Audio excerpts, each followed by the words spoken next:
Hal pertama yang dilakukan gadis itu setelah terlahir kembali adalah menyewa sebuah rumah bata yang belum selesai dengan harga 60.000. Tidak ada yang tahu bahwa jumlah itu sebenarnya bisa membeli dinding emas.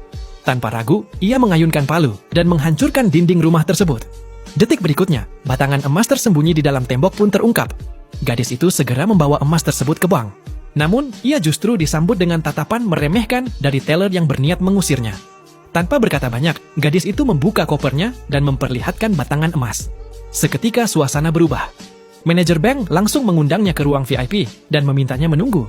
Tak lama kemudian, manajer kembali dengan wajah terkejut. Total ada 40 batangan emas. Jika dinilai dengan harga pasar, nilainya mencapai 100 juta dolar. Gadis itu langsung dinaikkan statusnya menjadi nasabah VIP, bahkan disediakan mobil pribadi. Sejak saat itu, ia memutuskan tidak akan lagi memperlakukan dirinya dengan buruk. Ia pergi ke pusat perbelanjaan dan membeli apapun yang ia sukai tanpa ragu.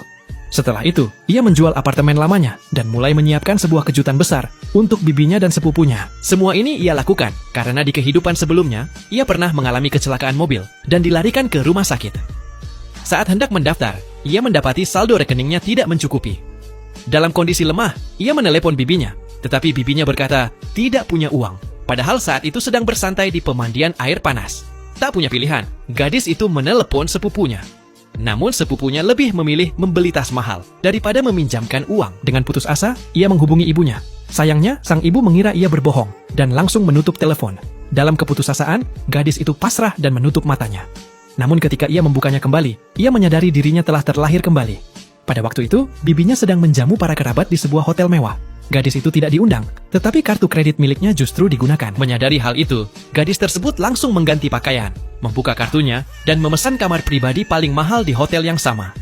Saat melewati ruangan tempat bibinya berkumpul, ia diam-diam masuk dan memasang kamera tersembunyi. Satu persatu kerabat datang dengan senyum palsu yang perlahan terbongkar. Gadis itu kemudian menelepon bibinya dan menyuruhnya memesan hidangan termahal, serta membayar semuanya dengan kartu kredit. Harga makanan saja mencapai 200.000 dolar. Para kerabat menertawakannya dan berkata jumlah itu tidak seberapa. Namun bibinya mulai panik, berpura-pura pergi ke kamar mandi, lalu menelepon gadis itu. Gadis itu dengan tenang mengatakan bahwa ia sedang rapat dan menyuruh bibinya menunggu. Sementara itu, para pelayan mulai kehilangan kesabaran. Mereka mengira rombongan tersebut makan tanpa niat membayar, lalu memanggil petugas untuk mengepung ruangan.